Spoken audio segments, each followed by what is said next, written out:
teman-teman semua. Halo, apa kabar? Semoga kabarnya baik-baik aja ya. Nah, pada kesempatan ini saya pengen sharing berkaitan dengan self concept. Tapi ya konsepnya agak beda pada sesi ini. Saya nggak cuma sekedar sharing, tetapi saya juga pengen cerita. Walaupun sharing itu juga cerita sebenarnya ya. Tapi kita akan mix antara self concept dengan ya saya sendiri, konsep diri yang coba saya ungkapkan di dalam video ini. Oke, silahkan simak videonya ya sampai akhir nanti. Oke, sekarang saya pengen menyampaikan sebuah cerita teman-teman. Pada momen ini ya, mungkin beberapa waktu lagi, berapa menit, puluh menit lagi ya, berapa puluh menit lagi adalah momen terakhir saya menuliskan angka 25 di kolom umur begitu ya. Nah, jadi inilah momen terakhirnya saya nulisin angka 25 di kolom umur seperti itu. Dan tentu saya pengen ngasih pesan nih teman-teman semua. Untuk kesempatan kita dalam aktualisasi diri, kalau menurut saya ya, itu adalah di golden age. Golden age di mana usia emas kita, di usia muda kita. Mungkin teman-teman yang nonton video ini usianya masih belasan bisa dia, masih belasan. Apakah itu 17, 18, 19 atau teman-teman yang usianya 20-an dan tentunya di bawah 25 gitu. Atau yang di atas 25 nggak apa, it's okay. Nah, buat teman-teman yang umurnya masih di bawah 25 sekarang ini, itu adalah kesempatan emas banget teman-teman untuk mengeksplor diri teman-teman. So nggak usah takut gitu, nggak usah cemas kalau misalnya sekarang saat ini juga teman-teman masih merasa kayak ini nggak punya bakat gitu ya. Terus merasa kayak kok saya susah, kok saya gini, kok mereka bisa itu dan sebagainya. It's okay, nggak apa-apa. Nggak apa itu kan kita mencoba menilai diri kita. Tapi lagi-lagi balik ke poin pertama tadi, kita harus fair menilai diri kita gitu. Kita harus ketika kita melihat kita ada kekurangan, so nilai juga kelebihan kita apa gitu. Kita compare dengan diri kita sendiri. Kita ngompernya bukan dengan orang lain seperti itu.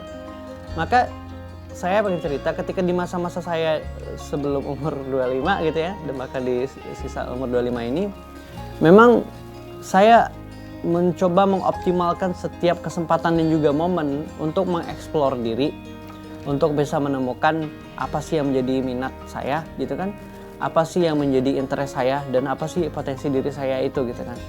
Dan memang ini momen-momen yang tepat buat teman-teman mengeksplor sebanyak mungkin apapun itu, selagi mencoba hal yang baik.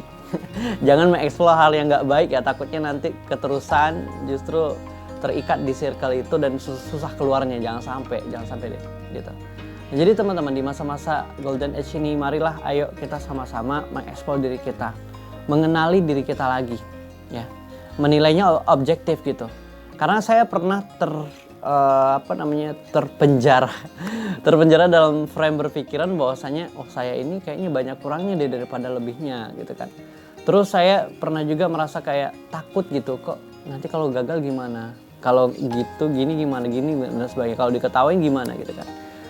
Dan ternyata ketika saya bertahan dengan mindset seperti itu, ketika saya bertahan dengan tidak mau mencoba, tidak memberanikan diri untuk melakukan sesuatu yang lebih baik, atau tidak mau mengeksplor diri saya karena rasa takut, rasa ragu, itu menghambat saya untuk menemukan ataupun mengembangkan potensi yang ada dalam diri saya.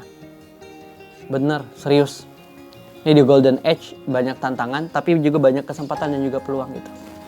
Nah, jadi saya juga pernah di masa-masa menyia-nyiakan peluang yang ada gitu. Dan jujur saja tidak semua peluang yang bisa saya manfaatkan dengan baik sampai saat ini. Tidak semua ya, bukan berarti nggak ada gitu ya. Saya nggak mau merendahkan diri saya juga, tapi the realnya emang kayak gitu. Tidak semua peluang yang bisa saya manfaatkan, sehingganya hari ini saya merasa kayak sayang banget gitu. Dan kalau saya pun mau nyesel, ya udah telat gitu. Ya udah, saya jadikan pelajaran pengalaman itu. Tapi beda hal ketika di suatu momen saya memberanikan diri untuk mengeksplor diri saya, mencoba hal yang baru, dan saya merasakannya, terus saya bisa menilai, oh ternyata saya nggak cocok di bidang ini gitu. Oh ternyata saya cocok loh di bidang ini nih, oh keren banget nih, oh ini bisa seneng nih, seru gitu bidangnya. Salah satunya adalah ngomong ya, bidang bicara, public speaking, ngomong kayak gini. Dulunya ya saya nggak berani, susah gitu, dan cenderung introvert. Bahkan sekarang orang nggak percaya nih, mana mungkin saya rada introvert gitu. Tapi iya beneran loh gitu. Nah, ketika saya mencoba mengeksplor, mencoba masuk ke ranah yang memang harus show up, yang harus ngomong depan publik dan harus berani, pede gitu. Awalnya memang kadang susah, awalnya banyak tantangan, diketawain, banyak lah gitu, hal-hal buruk yang akhirnya sempat membuat saya ragu. Tapi lagi-lagi ketika saya mencoba, terus saya dapat senengnya gitu, dan ternyata oh iya, saya punya potensi di bidang public speaking. So that's why saya masuk ke dunia training sekarang gitu. Jadi seorang trainer. Ini bakat saya di sini ternyata gitu. Potensi diri saya di sini. Nah, itulah ketika kita bisa memanfaatkan momen dan juga kesempatan. Lagi-lagi saya nggak bosan-bosan nih teman-teman di Golden Age ini, usia 20-an, belasan ya, akhir masuk 20. Itu banyak banget kesempatan. Apalagi yang lagi di kampus. Yang lagi di kampus teman-teman bisa mengeksplor dirinya, bakat dan minatnya melalui organisasi juga. Melalui perkuliahan di kelas juga bisa. Melalui organisasi eksternal kampus juga bisa. Dan dengan aktivitas kampus itu sendiri juga bisa. Tinggal teman-temannya aja mau atau enggak, berani atau enggak gitu. Dan memanfaatkan waktu itu menjadi momen yang sangat berharga. Dan kalau menurut saya mahal banget sih. Mahal daripada duit. Karena kita nggak bisa back back to the past ya. Kita nggak bisa back to the past gitu. Tapi waktu kita terus forward, terus ke depan. Intinya waktu nggak bisa dibeli, nggak bisa diputar balikin lagi gitu. Jadi mahal banget dan sayang banget kalau misalkan waktu yang dikasih Tuhan ke kita tapi nggak kita manfaatkan dengan baik untuk mengeksplor diri kita, tidak kita manfaatkan dengan baik untuk menemukan versi terbaik dari diri kita gitu loh. Makanya yang pertama dari self concept itu adalah bagaimana kita menilai diri kita secara objektif, kekurangan dan juga kelebihan kita. Dan beranilah kita untuk terus mengeksplor ya, supaya kita lebih banyak tahu loh tentang diri kita. Dan jangan ragu juga kalau misalnya nanti kita nanya ke orang kita gitu. Saya juga kayak gitu. Saya juga kalau misalnya merasa ragu terhadap diri saya sendiri dalam suatu bidang atau dalam suatu hal, saya berani nanya gitu sama teman-teman terdekat ataupun orang yang memang punya urusan dengan kita dalam artian satu tim, satu pekerjaan, satu grup dan sebagainya. Kenapa? Karena mereka tahu dan mereka mempunyai pandangan dan opini terhadap diri kita yang kadang kita nggak kesampaian ke sana pemikirannya gitu loh. Nah, jadi kita harus terima ketika nanti mereka nyampein, oh ternyata lo itu kekurangannya ini itu loh sebagainya. Ternyata lo itu kelebihannya ini itu loh sebagainya. Kita harus terima ya, terima. Dan bukan berarti membuat kita menjadi insecure. Ya kadang ada yang kayak gini nih kasusnya. Ada teman-teman kita yang memang ketika dikasih penilaian Hanas review lah gitu ya, jujur tentang dirinya, ya memang penilaiannya itu negatif ya karena memang dirinya negatif, jadinya dia insecure. Enggak, bukan seperti itu penyikapannya. So ketika memang penilaiannya nanti dari teman-teman terdekat kita, orang terdekat kita adalah negatif, contohnya nih misalnya, kamu itu orangnya kadang ngomongnya suka kasar gitu. Nah itu misalnya penilaian, kita tanya ke 10 orang terdekat kita dan rata-rata jawabnya kayak gitu. Berarti yang harus kita lakukan adalah memperbaiki diri kita. Oh ternyata ya perkataan ataupun yang saya ucapkan ini ranahnya udah kasar ya menurut kebanyakan orang dan saya harus mengubah gitu. Evaluasi diri gitu. Bukan membuat kayak ya ternyata saya orangnya kasar terus kita nggak mau ngerubah terus kita kayak merasa minder gitu. Enggak kayak gitu. Enggak kayak gitu konsepnya. Nah jadi gitu ya teman-teman, ketika kita mendapatkan review negatif dari orang-orang terdekat kita, orang-orang yang memang care dengan kita, yang peduli, ya berarti memang kita harus merubah sikap negatif anggapan orang itu gitu. Tapi kalau misalnya Hanas reviewnya itu adalah positif, ya nggak apa-apa kan, bagus kita pertahankan sikap positif yang ada dalam diri kita supaya kita bisa menjaga hubungan pertemanan, hubungan kerjasama dengan orang yang ada terdekat kita gitu kan. Dan supaya dengan sikap positif kita itu kita bisa menjadi orang yang lebih baik gitu. Tapi BTW lagi-lagi yang manusia itu nggak ada yang sempurna ya. Pasti ada negatifnya, ada positifnya. So ya biasa aja kalau memangnya kita ada kekurangan, ya kita kan manusia. Nah harus diimbangi ya, penilaian diri ini harus objektif. Dan benar-benar coba deh, mungkin ya setelah nonton video ini atau sambil nonton coret-coret boleh juga gitu kan. Teman-teman coba lihat lagi, coba review lagi diri sendiri gitu ya. Hanas review terhadap diri sendiri. Saya itu kalau sikapnya gimana sih, kekurangan saya, kelebihan saya itu gimana sih orangnya, saya orangnya gimana gitu kan. Begitu juga sempatkan waktu untuk menanya tentang diri kita kepada orang-orang terdekat kita gitu, orang-orang yang memang care dengan kita. Ya orang yang nggak care juga nggak apa-apa sih gitu kan, supaya kita ada referensi lain selain dari diri kita sendiri. Nah itu yang pertama, kita harus melakukan penilaian objektif terhadap diri kita. Terus dalam konsep diri ini juga, yang kedua, kita nggak boleh membanding-bandingkan diri kita dengan orang lain. Tapi memang harus fokus kita dengan apa yang telah kita tentukan, dengan targetan yang memang telah kita buat gitu loh. Makanya penting nih, kita harus punya targetan, life planning, life mapping, life purpose itu sendiri gitu ya. Oke, saya pengen cerita lagi supaya nanti ya contohnya diri saya sendiri gitu. Saya pernah menjadi seseorang yang memang menjalani hidup tanpa life purpose yang jelas. Ya hidupnya itu flow like water aja gitu kan. Ya flow aja gitu, ngalir aja sih hidupnya gitu. Pernah saya pada fase itu ya. Ya saya bukan mau buka-buka aib, tapi ya ini saya sejujurnya kayak gitu dulunya gitu. Dan saya mengakui itu hal yang pernah terjadi dalam diri saya gitu. Bukan berarti ini declare bahwa saya si Harlan ini negatif. Enggak.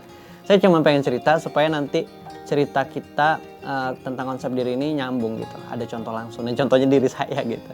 Nah jadi gitu, ketika saya pada fase itu flow like water, ngalir gitu aja, yang penting bisa makan deh, yang penting tidurnya nyaman, yang penting gak dimarahin orang tua, yang penting pokoknya hal-hal basic lainnya seperti kenyamanan, senangan itu dapat gitu.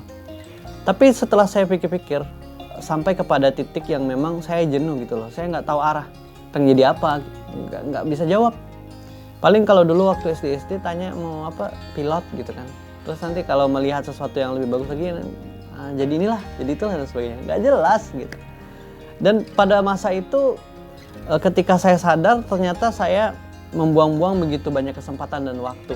Lagi-lagi ya, membuang-buang begitu banyak kesempatan dan waktu yang seharusnya bisa saya gunakan dengan sesuatu yang lebih baik, dengan melakukan hal yang lebih baik gitu ya, yang membuat diri saya lebih baik. Tapi ternyata saya hanya menggunakannya untuk sesuatu yang sia-sia begitu. Hingga akhirnya ya nyesel sih, pasti nyesel gitu. Akhirnya saya nyesel gitu karena udah banyak buang waktu. Terus ya nggak jelas tujuannya mau apa dan mau gimana gitu. Nah maka dari itu teman-teman, lagi-lagi sekarang ini nih, pada momen ini, termasuk saya sendiri nih, pada momen ini lagi dikasih kesempatan gitu. Lagi dikasih kesempatan oleh Tuhan, ya selagi kita masih hidup, kita masih dikasih kesempatan. Untuk apa? Untuk beramal ya. Untuk melakukan kebaikan lah, istilah seperti itu. Untuk menjadi versi terbaik dari diri kita. Untuk menjalankan fitrah kita sebagai seorang manusia. Gitu ya. Fitrah seorang manusia itu ya baik gitu. Diciptakan untuk menjaga bumi ini gitu, menjaga alam ini gitu kan. Nah, makanya kita harus menuju ke sana, dan kita harus punya tujuan. Di sisi tujuan universal kita sebagai manusia, atau sebagai orang penganut agama misalnya Islam, tujuan universal kita tentu pengen masuk surga ya gitu. Lalu ada aturan mainnya, kalau pengen masuk surga harus ini itu dan sebagainya gitu kan. Setidaknya poinnya adalah mendapatkan rahmat dari Allah gitu kan. Nah maka tentukan itu sebagai tujuan kita ya secara universal gitu. Tapi selain tujuan universal itu, kita juga harus, menurut saya kita juga harus memiliki tujuan yang sifatnya tidak universal, tapi spesifik based on diri kita sendiri. Nanti kita akan bahasnya itu adalah ideal self dalam konsep diri. Oke, kita coba cut dulu poin yang membanding-bandingkan diri tadi. Kita coba bahas dulu tentang tiga tahapan, bukan tiga tahapan sih, tapi tiga hal lah ya di dalam konsep diri ini. Yang pertama itu adalah self image. Bagaimana kita memandang diri kita. Self image. Misalnya saya memandang diri saya adalah seorang trainer. Saya ngomongnya ya, ngasih materi dan sebagainya gitu kan, berbagi ilmu, berbagi pengalaman, sharing gitu kan. Self image. Image saya yang terbangun dalam pikiran saya adalah seorang trainer gitu kan. Dan ya orang-orang melihat saya sebagai seorang trainer, ya, self image saya. Terus yang kedua, setiap kita pasti punya self image kita. Jangan sampai nggak punya. Kita harus melihat dan menganggap diri kita itu apa gitu. Ya, jangan salah-salah ini. Jadi self image itu kita harus punya gitu. Kita ini siapa loh gitu. Dan kita ini apa gitu kan. Jadi jangan sampai nggak tahu sama dirinya sendiri gitu kan. Terus yang kedua itu adalah self esteem ya. Self esteem itu adalah bagaimana kita memiliki suatu keahlian yang diakui oleh orang lain, contoh seperti itu. Misalnya keahlian yang diakui oleh orang lain, atau orang melihat kita itu sosoknya seperti apa, atau ketika kita banding dengan orang lain itu kita lebih baik. Contoh gini, saya misalnya self esteemnya itu adalah bisa desain dan editing video, yang mana kebanyakan orang mungkin sulit di bidang itu, tapi orang mengakui saya di situ bisa gitu.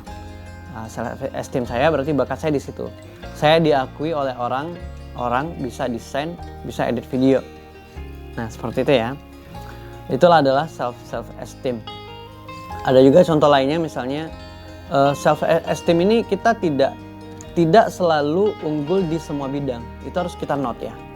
Mungkin self esteem saya di bidang editing video dan juga desain lebih tinggi dibandingkan orang lain, contoh. Tapi kalau self esteem saya di bidang hitung-hitungan, misalnya matematika, itu rendah dibanding orang lain gitu. Dan self esteem ini akan selalu berubah, nggak tetap. Begitu juga dengan self image. Jadi itu tuh bakalan berubah. Ya, pandangan diri kita dan pandangan orang lain terhadap kita bakalan berubah, tergantung memang kita udah ngerubah diri atau sikap kita atau belum gitu ya. Nah jadi self esteem juga seperti itu. Dan jangan kita merasa diri kita itu kayak banyak banget sih kekurangan saya gitu, tanpa kita menyadari sesuatu yang sebenarnya kita lebih di sana dan kita tidak mengeksplor itu gitu. Itu bisa seperti istilahnya seperti potensi yang ada dalam diri kita, atau bakat atau minat ataupun passion kita passion di bidang apa gitu. Nah itu adalah self esteem. Dan yang terakhir itu adalah ideal self. Nah, ideal self, versi terbaik diri kita yang kita bayangkan dan yang kita inginkan. Let's say versi terbaik diri saya misalnya pengen menjadi seorang pengusaha di bidang training, atau seorang trainer yang memang sudah go internasional seperti itu ya, atau membangun startup di bidang pendidikan yang mengedukasi para pemuda, nggak cuma di Indonesia tetapi juga di dunia ini, yang melahirkan para generasi juara, misalnya seperti itu.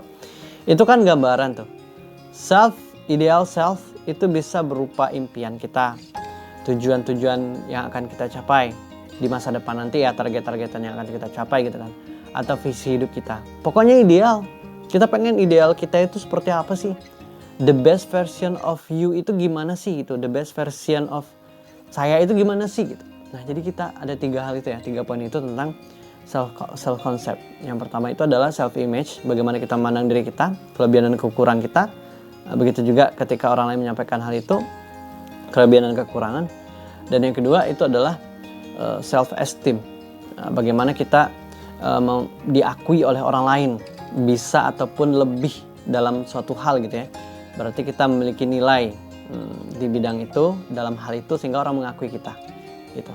Dan ingat, kita bukan seorang makhluk yang sempurna ya. Pasti ada kekurangan. Kita nggak bisa esteemnya tinggi di semua hal. Mungkin ada yang rendah, mungkin ada yang tinggi. Maka fokus untuk mengembangkan yang tinggi gitu. Terus yang ketiga adalah ideal self. Nah, oke, you got the point, teman-teman? Nah, sekarang kita lanjut. Di berikutnya tadi kita lanjut ke poin yang kedua, itu adalah tentang jangan membandingkan diri kita dengan orang lain. Kadang yang membuat kita itu insecure, yang membuat kita itu depresi atau stres, atau kayak membuat kita itu galau, kecewa dengan diri kita sendiri, saat kita terlalu membanding-bandingkan diri kita dengan orang lain. Let's say, gini deh contohnya.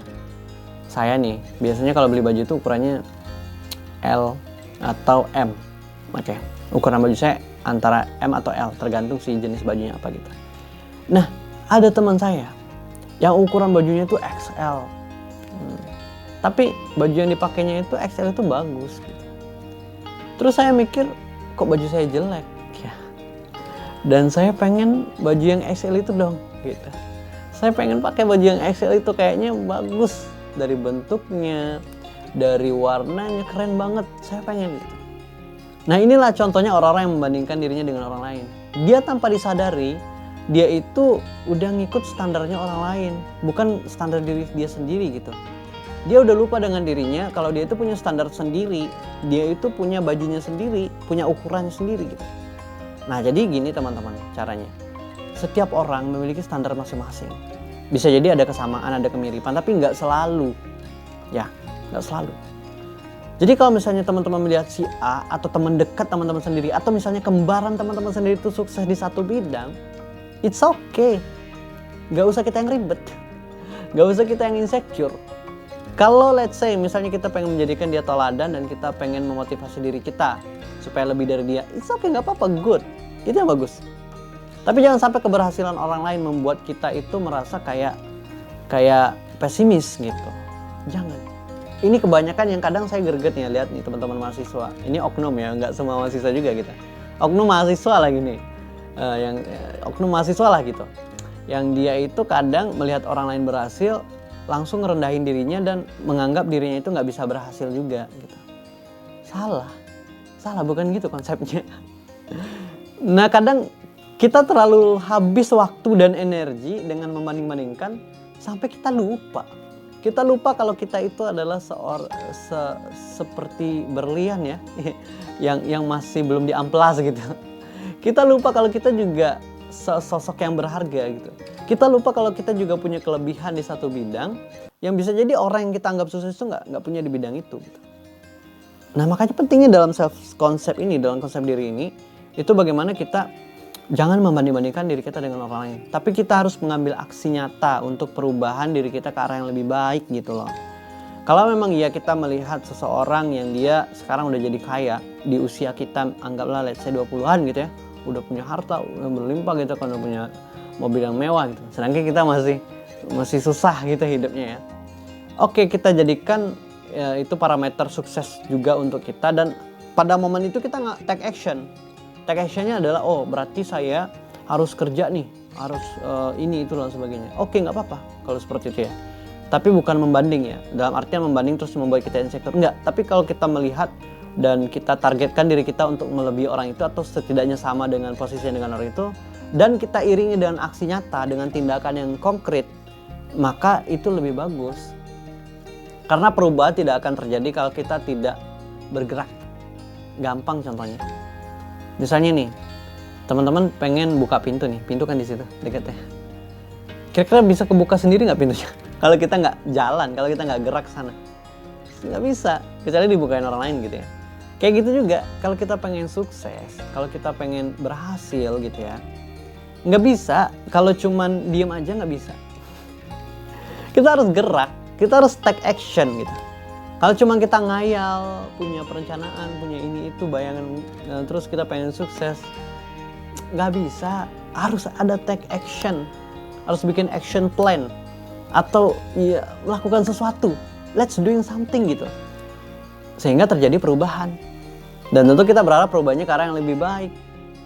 Nah itulah caranya teman-teman. Bukan menghabiskan energi dan waktu kita dengan membanding-banding dengan orang lain. Karena setiap kita memiliki ukuran baju yang berbeda-beda. Setiap kita memiliki standar sukses yang beda-beda gitu ya. Oke, menurut saya sukses itu adalah ketika kita bisa beli kamera yang bagus. Contoh gitu, contoh. Beli kamera yang bagus dengan duit sendiri gitu. Tapi menurut teman saya, nggak itu sukses itu. Karena apa? Karena dia udah punya kamera.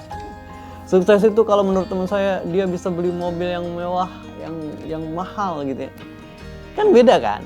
Tapi ujung-ujungnya kan sama-sama aja sukses. Bagi si orangnya, objeknya gitu. Dan ketika dia mendapatkan, misalnya ketika saya mendapatkan kamera yang bagus, terus saya merasa senang, puas dengan pencapaian itu. Dan saya merasa, oh saya udah sukses nih untuk kamera, untuk dapetin kamera. Tapi bagi teman saya enggak, itu biasa aja. Beli kamera itu kayak biasa aja gitu.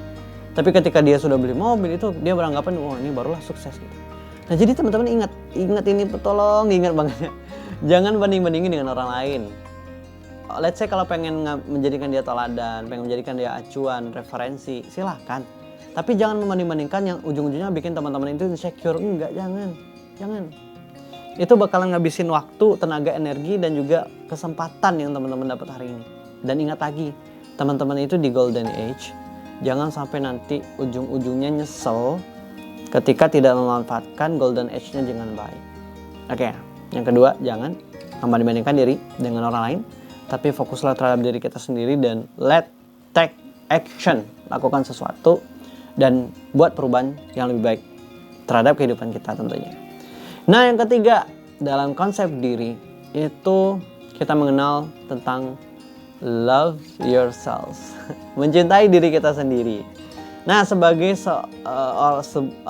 sosok makhluk yang diciptakan oleh Tuhan, tentu kita pengen menjadi hamba Tuhan yang bersyukur ya, hamba Allah yang bersyukur terhadap apa yang telah dikasih, nikmat kita dan sebagainya. Salah satu cara kita mensyukuri nikmat itu adalah dengan mencintai apa yang ada pada diri kita gitu. Menerima. Dari the goals self concept salah satunya itu adalah bagaimana kita itu bisa menerima diri kita apa adanya. Bukan berarti kita nggak mau improve.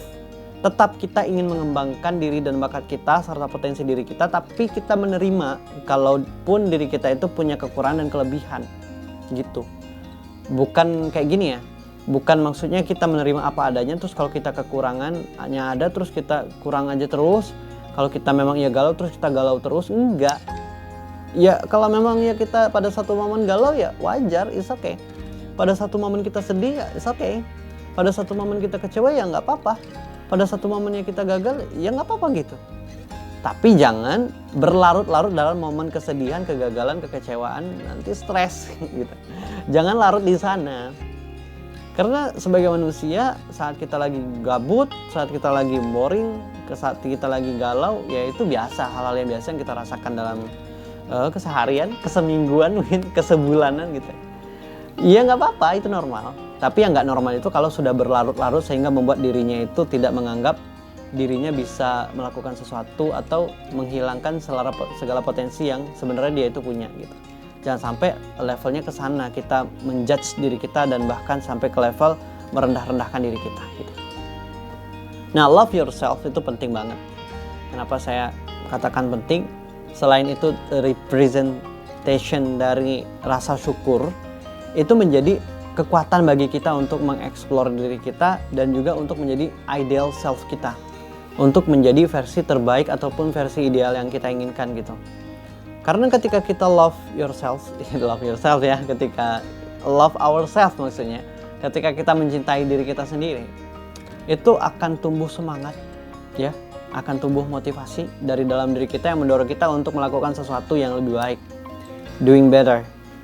Dan juga akan menumbuhkan sesuatu keinginan besar yang ingin kita capai ya, gitu.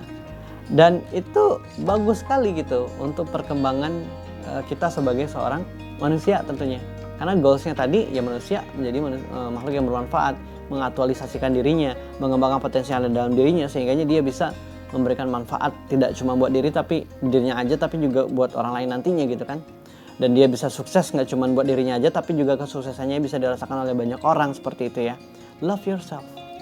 Nah jadi jangan kita terlalu sering menjudgment diri kita terus kita kayak nggak percaya diri melakukan apapun seperti itu ya. Bukan berarti kita lemah dan juga membiarkan diri kita dalam kelalaian gitu, dalam kemalasan, dalam kegabutan gitu. Jadi love yourself itu bukan berarti kita bermalas-malasan. Karena kayak kan love yourself bang gitu kan love yourself itu kan kita yang penting nyaman, yang penting senang. Enggak, hey bujang gitu kan. Bukan kayak gitu konsepnya gitu. Tapi love yourself itu memang kita mencintai dan menerima diri kita apa adanya dan tetap juga mengembangkan setiap potensi yang ada dalam diri kita gitu loh. Tetap juga kita mengimprove diri kita dan mencapai versi ideal self kita. Versi terbaik dari diri kita itu. Misalnya ideal self lo itu adalah pengen jadi seorang pengusaha yang sukses. Ya gaskan. Kalau kita cinta dengan diri kita, berarti kita sudah memiliki strategi gimana caranya untuk menjadi pengusaha. Dan kapan kita, umur berapa kita pengen target itu tercapai. So kita breakdown lagi, umur 30 pengen jadi pengusaha sukses, umur 20 apa yang harus dilakukan? Membangun usaha, menjalin relasi, ngumpulin modal skills, ngumpulin modal pengetahuan, ngumpulin modal duit, mulai usaha terus hingga akhirnya pada umur 30 bisa jadi pengusaha. Love yourself itu adalah seperti itu contohnya. Bukan berarti kita pengen jadi pengusaha umur 30, sekarang masih 20 loh. Santai-santai dulu aja. Enggak gitu, salah. Jangan sampai nanti seperti yang saya sampaikan ya sebelumnya, nyesel pas di umur 30, ya gitu kan, belum mencapai apa-apa, belum jadi apa-apa gitu. Nah, terlepas dari itu semua teman-teman, pada momen ini, dalam video ini juga sebenarnya menjadi refleksi bagi diri saya ya, yang mana saya ya let's say bukan orang yang sempurna juga sama, karena saya manusia, tentu ada kekurangan, ada kelebihan gitu ya. Jadi beda sih ini kalau yang saya rasakan gitu ya, momen di saat kita akan live dari zona seperempat abad nggak kerasa ya, dan ternyata waktu itu cepat berlalu gitu, waktu itu cepat banget berlalunya gitu. Dan ya di hari Sumpah Pemuda setelah sehari Sumpah Pemuda ya ternyata saya sudah tidak muda lagi gitu. Selalu seperti itu setiap tahunnya, bukan tambah muda tetapi justru angkanya bertambah gitu. Nah, terlepas dari itu semua, bukan berarti menjadi alasan sih bagi saya dan juga bagi kita sebenarnya untuk tetap mencoba menjaga konsep diri kita itu agar dalam range positif seperti itu ya. Selain saya pengen share tentang konsep diri dalam sesi video ini, juga ini menjadi refleksi bagi saya, yang harapan saya sebenarnya teman-teman bisa mengambil value atau positive insight dari apa yang saya sampaikan dalam video ini. Ya tentu dengan ilmu atau yang tentang konsep diri itu sendiri, dan juga tentang apa yang ingin saya sampaikan dan yang udah saya sampaikan juga sebenarnya sih overall gitu ya. Nah, jadi dalam konsep diri itu, bagaimana kita menjadi ideal self kita itu ya. Selain kita bisa menjadi ideal self kita, bagaimana kita bisa mengaktualisasikan diri kita, potensi yang kita miliki gitu kan. Dan tentunya di setiap momen yang kita dapatkan dan di setiap kesempatan yang kita dapatkan selama kita masih dikasih hidup itu ya, maka mari sama-sama kita jaga nih konsep diri kita itu agar selalu range-nya itu positif. Range positifnya itu ya setidaknya berimbang antara self image kita, pandangan kita terhadap diri kita sendiri itu dengan self ideal kita. Artinya apa? Artinya kita udah bisa meraih dan menuju self ideal itu gitu loh, atau sedang berusaha mendekati self ideal kita, sehingganya memang kita tidak menjadi pribadi yang cenderung selalu negatif gitu ya, selalu kita menyalahkan diri kita, selalu kecewa berlebihan, overthinking untuk hal yang nggak penting gitu kan, dan menghabiskan setiap momen yang untuk hal yang nggak guna gitu. Jangan sampai kita menjadi seperti itu. Dan salah satu parameter dari konsep diri yang positif itu adalah bagaimana kita menjadi orang yang optimis menjalani kehidupan, menjadikan kehidupan ini memang ladang kita untuk beramal gitu ya, menjadikan kehidupan ini ladang kita untuk memanfaatkan setiap yang diberikan oleh Tuhan atau yang diberikan oleh Allah sebagai bentuk anugerah yang memang kita coba optimalkan seperti itu, termasuk diri kita. Kita optimalkan diri kita dengan menggali potensi diri kita, sehingganya ketika udah dapet kita bisa sukses di bidang itu dengan potensi itu, dan bisa juga memberikan kebermanfaatan yang lebih gitu. Nah itu barangkali berkaitan dengan konsep diri. Nah, behind dari konsep diri ini nggak tahu sih udah panjang berapa ya durasinya, bisa jadi sampai sejam video terlama yang saya bikin gitu. Nggak apa. Nah, jadi teman-teman, sebelumnya thank you udah dengerin sampai menit ini ya. Ya thank you banget ini teman-teman, semoga dapat manfaatnya. Tapi ini belum selesai videonya. Nah, jadi saya merasakan sesuatu yang berbeda ketika ingin move dari 25 ages gitu ya, 25 area gitu ya. Yang mana rata-rata nih teman-teman di bawah umur 25 itu adalah kesempatan teman-teman untuk yang pertama apply job. Banyak ya syaratnya itu maksimal umur 25 gitu kan. Apply scholarship, beasiswa. Enggak semua beasiswa tapi sebagian besar ya. Syarat beasiswa itu di bawah 25. Apply akselerasi program, misalnya seperti akselerasi dari S1 langsung S2, S3 gitu kan. Beasiswa dan sebagainya, itu rata-rata syaratnya di bawah 25 tahun atau maksimal usia 25 tahun. Nah, tentu nih, ketika seseorang udah berganti statusnya dari 25 ke 26, itu tidak bisa lagi memenuhi syarat-syarat ini gitu. Nggak bisa lagi, udah. Dan setiap kita mudah-mudahan bisa mencapai bahkan lebih dari itu umurnya ya, supaya banyak kesempatan untuk melakukan kebaikan tentunya gitu kan. Bakal mencapai pada momen itu. atau pada momen yang barusan saya omong ini. Ya sekarang udah ganti hari lagi gitu kan. Nah jadi kayak gitu, bakal mencapai pada momen itu. Nah, so apakah saya menyesal gitu kan?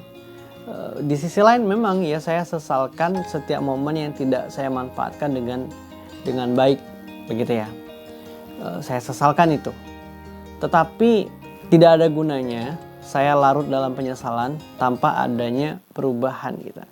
Di sisi lain, ternyata ketika saya review di under 25 ini, itu saya juga sudah melakukan beberapa milestone yang memang mengarah ke tujuan the main goals yang saya inginkan gitu. Walaupun beberapanya gagal, beberapanya memang belum terwujud. Ya tapi ya inilah saya gitu. Makanya saya ngomong di sini supaya teman-teman bisa memaksimalkan kesempatan. Bukan rugi masalah duit, enggak, duit mah bisa dicari ya. Iya betul, duit bisa dicari. Bukan rugi masalah kayak kita diejek, kayak kita diketawain, kayak kita dibully dan sebagainya. Enggak, itu bisa berubah. Itu status itu bisa berubah. Bukan rugi karena jabatan atau status sosial atau tingkatan sosial kita. Enggak, no, bukan rugi masalah itu yang pengen saya sampaikan pada momen ini. Tapi rugi dengan kesempatan. Kesempatan yang kadang nggak bisa kita ulang lagi. Rugi dengan waktu. Yang mana waktu itu is more expensive than money. Ya, kita harus ingat itu. Kesempatan, opportunity, it's more expensive than luxury items, ya, lebih mahal dari barang mahal itu sendiri gitu. Itulah waktu, kesempatan dan momen. Maka dari itu, teman-teman yang lagi di golden age, yang usia emas, terutama yang di bawah 25, yuk manfaatkan setiap potensi dirinya, raih sukses terbaiknya, jadilah self idealnya gitu. Ya ngomong aja sih gampang lan gitu. Ya emang nggak ngomong emang ya kayak gini bisa kita sampaikan ya, nah, bisa gitu. Dan memang butuh perjuangan, emang susah, serius nih susah. Saya pun merasakan susah gitu untuk bisa menjadi ideal self dan ini itu dan sebagainya. Memang nggak ada yang gampang. Sama juga ketika kita merasa kayak rebahan itu gampang, malas-malasan itu gampang. Hey, itu susah, bahkan nyusahin orang kita. Minimal nyusahin orang tua kita.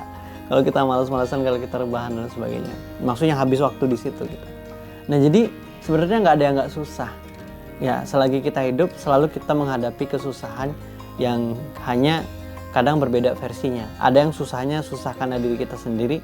Ada yang susahnya itu kita nyusahin orang lain.